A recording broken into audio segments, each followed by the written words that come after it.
Hello friends, welcome to Maharathan Times. என்னங்க எல்லாரும் நல்லா இருக்கீங்களா?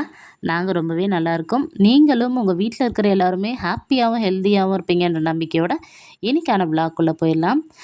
நிறைய பேர் வந்து எங்கிட்ட கேட்டுட்ருக்கீங்க. நிறைய சிஸ்டர்ஸ் வந்து சிஸ்டர் நீங்கள் என்ன ஒர்க் பண்ணுறீங்க அப்படின்னு சொல்லிட்டு கேட்டிருக்கீங்க. அதுக்கான பதிலும் இந்த வீடியோவில் ஷேர் பண்ணியிருக்கேன். அது மட்டும் இல்லாமல் ஆன்லைன் ப்ராடக்ட் வந்து பார்த்திங்கன்னா வாங்கலாமா வேணாமா, எவ்வளோ வந்து பார்த்திங்கன்னா பெஸ்ட்டாக வந்து நம்ம வந்து செலக்ட் பண்ணுறது, எந்த வெப்சைட்டில் நம்மளுக்கு வந்து ரொம்பவே வந்து அஃபோர்டபுள் ப்ரைஸில் கிடைக்குது அப்படிங்கிறதையும் ஷேர் பண்ணியிருக்கேன். அதே போல் இந்த கிளைமேட்டுக்கு நம்ம வந்து காட்டன் பெட் ஸ்ப்ரெட் யூஸ் பண்ணோம் அப்படின்னா ரொம்பவே வந்து கோல்டாகிடும். அது மட்டும் இல்லாமல் ரொம்ப ஒரு மாதிரி வந்து சில்னஸ் அதிகமாக இருக்கும். இந்த மாதிரி டைமில் இந்த மாதிரி வந்து வார்ம் பெட் ஸ்ப்ரெட் யூஸ் பண்ணோம் அப்படின்னா ரொம்பவே சூப்பராக இருக்கும். தூக்கமும் சூப்பராக வரும். கிட்ஸ்க்காகவும் அதுக்கப்புறம் வந்து பார்த்திங்கன்னா மாஸ்டர் பெட்ரூமுக்காகவும் நான் வந்து பெட் ஸ்ப்ரெட் வந்து பர்ச்சேஸ் பண்ணியிருக்கேன். அதோட ரிவ்யூவும் நான் அவங்க கூட வந்து ஷேர் பண்ணியிருக்கேன். ரொம்பவே சூப்பராகவும் இன்ட்ரெஸ்டிங்காகவும் இருக்கும். இந்த வீடியோவை ஸ்கிப் பண்ணாமல் பாருங்கள். நம்மளோட சேனல் 100 சப்ஸ்கிரைபர் ரீச் ஆயிடுச்சு.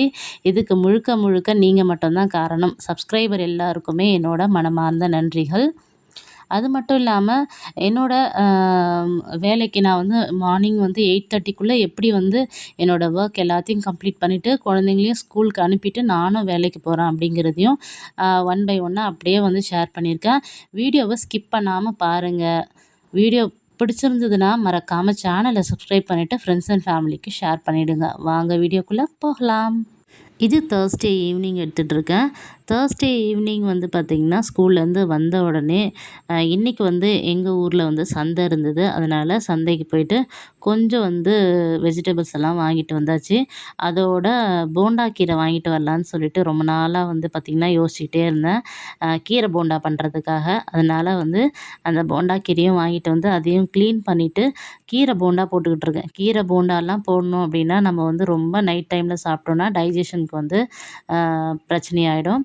அதனால் இது வந்து ஈவினிங் ஒரு 5:30 to 6 வந்து செஞ்சு முடிச்சுட்டேன். கீரை போண்டா செஞ்சுட்டு அதுக்கப்புறம் வந்து பார்த்திங்கன்னா கொஞ்சமாக வந்து கார சட்னி ஆட்டிட்டேன். கூடவே தோசையும் பண்ணி கொடுத்தாச்சுங்க. ஏன்னா அதையும் செஞ்சு கொடுத்துட்டோம் அப்படின்னா கையோட வேலை முடிஞ்சிடும். இந்த பொன்னாங்கண்ணி கீரை கட்டு வந்து எங்கள் ஊரில் 10 ரூபா தான். உங்கள் ஊரில் எவ்வளோ ரேட்டுன்னு சொல்லிட்டு மறக்காமல் கமெண்ட் பாக்ஸில் கமெண்ட் பண்ணுங்கள். ஒவ்வொரு கீரையோட ரேட்டுமே 10 ரூபா தாங்க. பொன்னாங்கண்ணி கீரை, அப்புறம் வந்து பார்த்திங்கன்னா பாலக்கீரை வாங்கிட்டு வந்தாச்சு, வெண்டைக்காய், அதுக்கப்புறம் கொத்தமல்லி, கருவேப்பிலை, இது எல்லாமே வாங்கிட்டு வந்திருக்கோம். அதோட பூசணிக்காயும் வாங்கிட்டு வந்தாச்சு. பூசணிக்காய் வந்து அமாவாசை வர்றதுனால அதுக்கு வந்து யூஸ் பண்ணலாம் அப்படிங்கிறதுனால வாங்கிட்டு வந்தோம். கார சட்னிக்கு தேவையான அளவு வெங்காயம், சின்ன சின்ன வெங்காயம் போட்டோன்னா ரொம்பவே டேஸ்டியாக இருக்கும். என்கிட்ட இல்லாததுனால நான் வந்து பெரிய வெங்காயம் போட்டிருக்கேன். அதோட இஞ்சி, பூண்டு, காஞ்ச மிளகாய், தக்காளி, அதுக்கப்புறம் வந்து பார்த்திங்கன்னா கொஞ்சமாக வந்து கடலைப்பருப்பு, உளுத்தம்பருப்பு இதை கொஞ்சம் வறுத்து எடுத்துக்கலாம். கொஞ்சமாக வந்து வேர்க்கடலையும் எடுத்துக்கலாம். நான் கொஞ்சம் வந்து பொட்டுக்கடலை எடுத்திருக்கேன். இது எல்லாத்தையும் நல்லா வறுத்துட்டு தேவையான அளவு புளி, கொஞ்சம் உப்பு, காரத்துக்கு தேவைப்படுற மாதிரி நீங்கள் வந்து மிளகாய் வந்து ஆட் பண்ணி நல்லா மிக்சியில் ஃபைன் பேஸ்ட்டாக அரைச்சிட்டோம் அப்படின்னா ரொம்பவே சூப்பராக கார சட்னி ரெடி ஆகிடும். கொஞ்சமாக நம்ம இதில் பெருங்காய பொடி தூவினோம் அப்படின்னா நம்மளுக்கு டைஜஷனுக்கு ரொம்பவே யூஸ்ஃபுல்லாக இருக்கும். இந்த மிக்சி வாங்கி கிட்டத்தட்ட 20 வருஷம் ஆயிடுச்சுங்க. 20 வருஷம் இல்லை, 19 வருஷம் ஆச்சு. எனக்கு மேரேஜ் கொடுத்தது சுமித் கம்பெனி. இந்த சுமித் கம்பெனி உங்கள் வீட்டில் இருக்கான்னு சொல்லிட்டு மறக்காமல் கமெண்ட் பாக்ஸில் கமெண்ட் பண்ணுங்கள். இது எப்படியாச்சும் நான் வந்து ரிப்பேர் ஆகிடுச்சுன்னா போட்டுட்டு நம்ம வந்து வேறு ஏதாச்சும் மிக்சி வாங்கலாம் அப்படின்னு சொல்லிட்டு யோசிக்கிட்டே தான் இருக்கேன். ஆனால் அது என்னை விட்டு போன பாடு கிடையாது. இந்த முறை வந்து மேலே இருக்கிற அந்த பாடியே வந்து ஃபுல்லாக வந்து உடஞ்சிருச்சு. சரி, ஓகே, இப்போ நம்ம கொடுத்தோன்னா கண்டிப்பாக வந்து எலக்ட்ரிஷியன் கடையில் தான் கொடுத்துருந்தேன் அது ரிப்பேருக்கு. அவங்க வந்து சரியில்லை, இது பண்ண முடியாதுன்னு சொல்லிட்டாங்கன்னா வாங்கி தரேன்னு சொல்லியிருந்தாங்க மகா அப்பா. ஆனால் அவங்க என்ன பண்ணிட்டாங்கன்னு பார்த்தீங்கன்னா மேலே இருக்கிற பாடியை மட்டும் 300 ரூபாயில் மாற்றி கொடுத்துறேன்னு சொல்லிட்டு புதுசு போல் பண்ணி கொடுத்துட்டாங்க. இதுக்கப்புறம் வாய்ப்பே கிடையாது.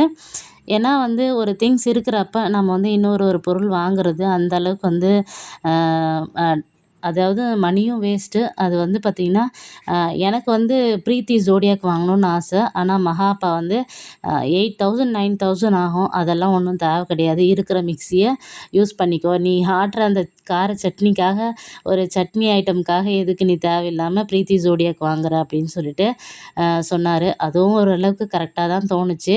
அதனால இருக்கிற மிக்ஸிய வச்சு இருக்கிற காலத்த ஓட்டிறலாம் அப்படின்னு சொல்லிட்டு முடிவு பண்ணியாச்சு. நம்ம எப்பவுமே ரொம்ப மினிமலிஸ்டிக்கா இருந்தோம் அப்படின்னா மட்டும் தான் நம்மளால வந்து பார்த்திங்கன்னா, லைஃப்ல வந்து ஒரு கோல அச்சீவ் பண்ண முடியும். இந்த ஒரு பொருள் வந்து நமக்கு வந்து வாண்ட்ஸ் அண்ட் நீட்ஸ்ன்னு சொல்லுவாங்க இல்லையா? தேவைக்காக பொருள் வாங்குறது, ஆசைக்காக பொருள் வாங்குறது. இப்ப என்னோட தேவைக்கு ஒரு மிக்ஸி தேவை. மிக்ஸி இருக்கு. ஆனா வந்து பார்த்திங்கன்னா, ஆசைக்காக நான் வந்து பார்த்திங்கன்னா, ப்ரீத்தி ஜோடியாக் வாங்கணும் அப்படிங்கிறது அவசியம் இல்ல. இப்போதைக்கு நம்ப அந்த வேலைய முடிக்கிறதுக்கு ஏதோ ஒரு பொருள் வந்து நம்மக்கிட்ட இருக்கு. அப்படிங்கிற மாதிரி நம்ம வந்து பேலன்ஸ் பண்ணோம் அப்படின்னா, கண்டிப்பா நம்மளால மணி சேவிங் கண்டிப்பா பண்ண முடியும். வேர்க்கடலைலாம் வந்து பறிச்சோம் இல்லைங்களா? இது வந்து லாஸ்ட் வீடியோல உங்க கூட ஷேர் பண்ணியிருப்பேன். நம்ம காட்டுல வேர்க்கடலைலாம் பறிச்சோம் அப்படின்னு சொல்லிட்டு, அது எல்லாத்தையும் நல்லா வெயில் வந்துருச்சு. சூப்பரா காய வச்சு எடுத்து கட்டியாச்சு. பீஸா ஆர்டர் பண்ணணும்னு ரொம்ப நாள் ஆசைங்க. என்னோட லைஃப்ல இப்ப தான் நான் ஃபர்ஸ்ட் டைம் பீஸா வந்து சாப்பிட்றேனே. யார் வாங்கிட்டு வந்தாங்கன்னா, என்னோட தம்பி தான். ஊர்லேருந்து வந்திருந்தான். அவன் தான் வந்து பார்த்தீங்கன்னா, அ பீஸா வாங்கிட்டு திருமால். என் தம்பியோட பேர் வந்து திருமால். அப்புக்குட்டிக்கும், மகாக்குட்டிக்கும் ஃபோன் பண்ணி கேட்டா, என்ன திங்ஸ் வேணும் சாப்பிட்றதுக்குன்னு சொல்லிட்டு, இவங்க பீஸான்னு சொல்ல போயிட்டு, பீஸாவே வாங்கிட்டு வந்துட்டான். இதோட ரேட் வந்து 250. ஆமாங்க. ரூ. 250 சொல்லிட்டு வாங்கிட்டு வந்திருந்தாங்க. ரொம்ப ஓஹோன்லாம் கிடையாது. பீஸாவா அப்படி அப்படின்லாம் யோசிச்சோம். ஆனா ரொம்ப டேஸ்ட் அப்படின்னா ஒண்ணுமே கிடையாது.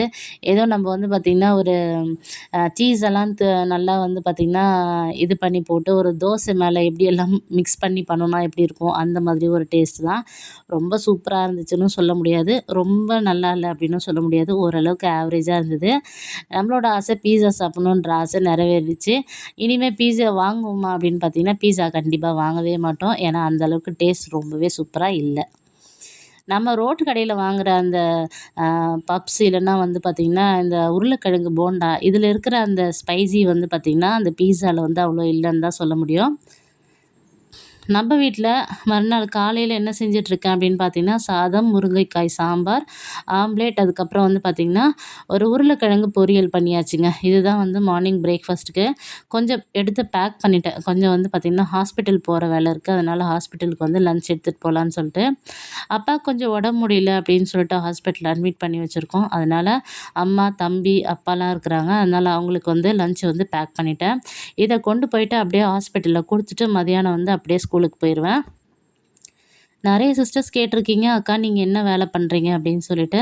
நான் வந்து பார்த்தீங்கன்னா, ஸ்கூல் டீச்சரா இருக்கேன். இந்த டீச்சிங் ஃபீல்டுக்கு வந்து கிட்டத்தட்ட எனக்கு 10 இயர்ஸ் கம்ப்ளீட் ஆயிடுச்சு. என்னோட சர்வீஸ் வந்து 10 இயர்ஸ் ஆகுது. சரிங்க, இன்னைக்கான ஒரு குட்டி ஸ்டோரி பார்த்துருவோமா? ஒரு கிராமத்துல ஒரு சின்ன பையன் ஒரு குருவிய வளர்த்துக்கிட்டு வரானாம். அந்த குருவி வந்து பார்த்தீங்கன்னா, ரொம்ப சூப்பரா பாடுமாம். ஸோ, அந்த குருவி பாடுறத தன்னோட ஃப்ரெண்ட்ஸ் கிட்டலாம் காமிச்சு ரொம்ப பெருமைப்படணும் அப்படிங்கிறது அந்த சின்ன பையனோட ஆசை. அதனால அந்த குருவிய வந்து எடுத்துட்டு போறான் விளையாடுற இடத்துக்கு. எல்லார்கிட்டயும் சொல்றானாம், "என்னோட குருவி ரொம்ப சூப்பரா பாட்டு பாடும்" அப்படின்னு சொல்லிட்டு. எல்லாரும் வந்து பார்த்திங்கன்னா பார்க்குறாங்க. உன்னோட குருவி பாடுதான்னு பார்க்கலான்னு பார்த்தா, அந்த டே பூராவுமே அந்த குருவி வாயே தொறக்கலையாம். உடனே அந்த சிறுவனுக்கு ரொம்ப கஷ்டமாயிடுச்சு. அந்த குருவிய எடுத்துக்கிட்டு வீட்டுக்கு வந்துட்டானாம். நைட் வந்து குருவி மரத்துல உட்காந்துக்கிட்டு நடு ராத்திரியில வந்து பார்த்தீங்கன்னா, நல்லா வந்து பாடிக்கிட்டு இருக்கான். அப்ப அங்க இருக்கிற ஆந்தை வந்து கேட்டுச்சாம், நீ வந்து ஏன் நைட் டைம்ல பாடுற? பகல்ல பாடியிருக்கலாம்ல. உன்னை கூட்டிட்டு போனான்ல, அந்த சின்ன பையன் சந்தோஷப்பட்டுருப்பான்ல" அப்படின்னு சொல்லிட்டு அந்த ஆந்தை வந்து குருவிய பார்த்து கேட்குது. குருவி வந்து அதுக்கு ஆன்சர் பண்ணுதாங்க. நான் இந்த மாதிரி, "அட ஏன்பா நீ அந்த கதைய கேட்குற?" அப்படின்னு சொல்லிட்டு, ஒரு நாள் நான் அப்படியே தன்னை மறந்து சூப்பரா பாடிக்கிட்டு இருந்தேன். அந்த நேரத்தில தான் இந்த சின்ன பையன் என்னை புடிச்சிட்டு வந்து இந்த கூண்டுக்குள்ள அடைச்சி வச்சுட்டான். அப்படின்னு சொல்லிச்சாங்க குருவி. உடனே ஆந்தை சொல்லிச்சாம், "இதுக்கு மேல நீ பாடுனா என்ன? பாடலைன்னா என்ன? உன்னை தான் அந்த சின்ன பையன் இந்த கூண்டுக்குள்ளே அடைச்சி வச்சுட்டானேன்னு சொல்லிச்சாங்க." இந்த ஸ்டோரியை எதுக்காக சொல்கிறேன் அப்படின்னு பார்த்தீங்கன்னா, ஒரு வேலையை செய்யறதுக்கு முன்னாடி நம்ம 1000 முறை யோசிக்கலாம். ஆனால் அந்த வேலையை செஞ்சு முடித்த பிறகு கண்டிப்பாக நம்ம ஒரு முறை கூட அதை யோசிக்கவே கூடாது. ஏன்னா நாம் வந்து அந்த விஷயத்தை முடிச்சுட்டு அதில் வர நன்மை தீமை எல்லாத்தையும் அனுபவிச்சுட்ருப்போம். ஆனால் அந்த வாய்ப்பு அப்படிங்கிறது ஒரு முறை தான் ஒருத்தருக்கு கிடைக்கும். அந்த வாய்ப்பை நம்ம மிஸ் பண்ணாமல் பயன்படுத்தணும் அப்படின்னா மட்டும்தான் நம்மளால் லைஃப்பில் அச்சீவ் பண்ண முடியும். ஏன்னா ஒரு சான்ஸ் ஒரு முறை தான் கிடைக்குமே. சான்ஸ் கிடைக்கிறப்பவே நாம் வந்து அதை நல்லா யோசித்து ஆழ்ந்து ஆராய்ஞ்சு நம்ம அந்த வேலையை பயன்படுத்திக்கிட்டோம் அந்த சான்ஸு அப்படின்னா நம்ம லைஃப்பில் ரொம்ப ஒரு பெரிய ஒரு நிலைக்கு வந்து போகலாம். நம்ம அதை பயன்படுத்தாமல் போயிட்டோம் அப்படின்னா வாழ்க்கையிலே ரொம்ப கீழவும் போயிடலாங்க. அதுக்கு உதாரணமாக தான் இந்த ஸ்டோரி. இந்த குட்டி ஸ்டோரி எப்படி இருந்ததுன்னு சொல்லிட்டு மறக்காமல் கமெண்ட் பாக்ஸில் கமெண்ட் பண்ணுங்கள். மீஷோவில் நான் வாங்கின ப்ராடக்ட் இதுதாங்க. ஒரு மிக்கி மவுஸ் போட்ட ஒரு வெல்வெட் பெட் ஸ்ப்ரெட் தான் வாங்கியிருந்தேன். இதோட ரேட் வந்து பார்த்திங்கன்னா 450 ருபீஸ்ன்னு தான் வாங்கியிருந்தேன். ரொம்பவே சூப்பராக இருக்குது. பில்லோ கவர் 2 கொடுத்துருக்காங்க. 2த்துக்குமே ஜிப் இருக்குது. நான் வந்து கிங் சைஸ் தான் ஆர்டர் போட்டிருந்தேன். நான் எப்படி ஆர்டர் போட்டிருந்தோ அதே மாதிரி அதே கலரில் எந்த விதமான சேஞ்சஸும் இல்லாமல் எனக்கு வந்து கிடச்சிது. ரொம்பவே சூப்பராக இருந்தது. இந்த பெட் ஸ்ப்ரெட் என்ன அப்படின்னு பார்த்தீங்கன்னா நேவி ப்ளூவில் வந்து பார்த்திங்கன்னா நடுவில் வந்து ஃப்ளாஸ் போட்ட மாதிரி. இதுவும் வந்து வெல்வெட் தான். இது வந்து அதை விட ரொம்ப சாஃப்டான ஒரு மெட்டீரியல். இதோட ப்ரைஸ் வந்து பார்த்திங்கன்னா 680 கிட்ட. இந்த வெல்வெட் பெட் ஸ்ப்ரெட் வந்து பார்த்திங்கன்னா 4 பக்கமும் வந்து பார்த்திங்கன்னா நல்லா டக் பண்ணுற மாதிரி ஸ்ப்ரிங் மாடலில் கொடுத்துருக்காங்க. அதாவது வந்து பார்த்திங்கன்னா ஸ்ப்ரிங் டைப்பில் வந்து கொடுத்துருந்தாங்க. மிக்கி மவுஸ் இந்த பெட் ஸ்ப்ரெட் வந்து பார்த்திங்கன்னா அந்த மாதிரியெல்லாம் எதுவுமே கிடையாது. ஃபுல்லாக வந்து ஓப்பனாக இருக்கிற மாதிரி இருக்குது. இதை வந்து நாமளாக தான் டக் பண்ணோமேங்க. இதை வந்து நம்ம மல்டி பர்பஸாகவும் யூஸ் பண்ணலாம். குழந்தைங்க இருக்காங்க அப்படின்னா நம்ம இந்த மாதிரி பெட் ஸ்ப்ரெட் வாங்கி போட்டோம்னா அவங்க ரொம்பவே என்ஜாய் பண்ணுவாங்க. அது மட்டும் இல்லாமல் நான் முன்னாடி காமிச்சேன் இல்லைங்களா, அந்த பெட் ஸ்ப்ரெட்டை விட இது வந்து பார்த்திங்கன்னா அந்த அளவுக்கு குவாலிட்டி வந்து ரொம்ப பெஸ்ட்டுன்னு சொல்ல முடியாது. இதுவும் வந்து பார்த்திங்கன்னா அம்மாவுக்கு போட்டிருந்தேன். இதோட கலர் வந்து லைட் க்ரீன் அப்படி லைட் இல்லை டார்க் க்ரீன் கலரில் நடுவில் ஃப்ளாஸ் போட்ட மாதிரி எலாஸ்டிக் கொடுத்துருக்காங்க. முன்னாடி வந்து ஸ்ப்ரிங்குன்னு சொல்லிட்டேன், சாரி. எலாஸ்டிக் வந்து கொடுத்துருக்காங்க. அதனால் நம்மளுக்கு வந்து டக் பண்ணுறது ரொம்ப ஈஸியாக இருக்கும். டக் பண்ணி விட்டோம் அப்படின்னா நமக்கு வந்து அது வந்து அப்படியே வந்து எதுவுமே கலையாத சூப்பராக இருக்குங்க. நம்ம இந்த பெட் ஸ்ப்ரெட்டை மல்டி பர்பஸாக கூட யூஸ் பண்ணிக்கலாம். நாம் வந்து பார்த்திங்கன்னா சோஃபா கவராக கூட யூஸ் பண்ணிக்கலாம். அப்படியே வந்து போட்டுட்டு நடுவில் வந்து நம்ம வந்து கொஞ்சமாக டக் பண்ணி விட்டோம் அப்படின்னா ரொம்பவே சூப்பராக இருக்குது. சோஃபாவில் உட்காரதுக்கு அவ்வளோ நல்லா இருக்குங்க. 2 பெட் ஸ்ப்ரெட்டுமே வந்து நான் சோஃபாவுக்கு போட்டு பார்த்தா ரொம்பவே சூப்பராக இருந்தது. மீஷோவில் ப்ராடக்ட் வாங்குகிறோம் அப்படின்னா நம்ம வந்து ப்ராடக்டை வந்து பார்த்துட்டு அதை ஒரு ஸ்க்ரீன்ஷாட் எடுத்துகிட்டு திரும்பவும் வந்து நம்ம வந்து சர்ச்சில் போயிட்டு அந்த ஸ்க்ரீன்ஷாட்டை வந்து கொடுத்தோம் அப்படின்னா அதே மாதிரி இருக்கிற நிறைய வந்து ப்ராடக்டை வந்து நமக்கு வந்து லிஸ்டிங் காமிக்கும். அப்போ யார் வந்து அதிகமாக வந்து வாங்கியிருக்காங்க, எந்த ப்ராடக்டை அதிகமாக வாங்கியிருக்காங்க அப்படின்னு சொல்லிட்டு செக் பண்ணிவிட்டு ரிவ்யூஸை பார்க்கணும். ரிவ்யூஸை பார்த்து எல்லாருமே எப்படி ரிவ்யூஸ் கொடுத்துருக்காங்க பார்த்துட்டு அதுக்கப்புறம் நம்ம வந்து ஆர்டர் பண்ணலாம். ஒவ்வொரு ஆர்டருக்குமே நம்ம வந்து பார்த்திங்கன்னா கேஷ் ஆன் டெலிவரி போடணும் அப்படின்னா அதுக்கு ஒரு 20 to 30 ருபீஸ் வந்து எக்ஸ்ட்ரா வந்து சார்ஜ் ஆகுது, பே பண்ணுற மாதிரி ஆகுது. நம்ம ப்ரீபெய்டு ஆப்ஷன் போட்டோம் அப்படின்னா நமக்கு வந்து பார்த்திங்கன்னா ஒரு 30 ருபீஸ் வந்து நம்மளுக்கு வந்து சேவ் பண்ணலாம்.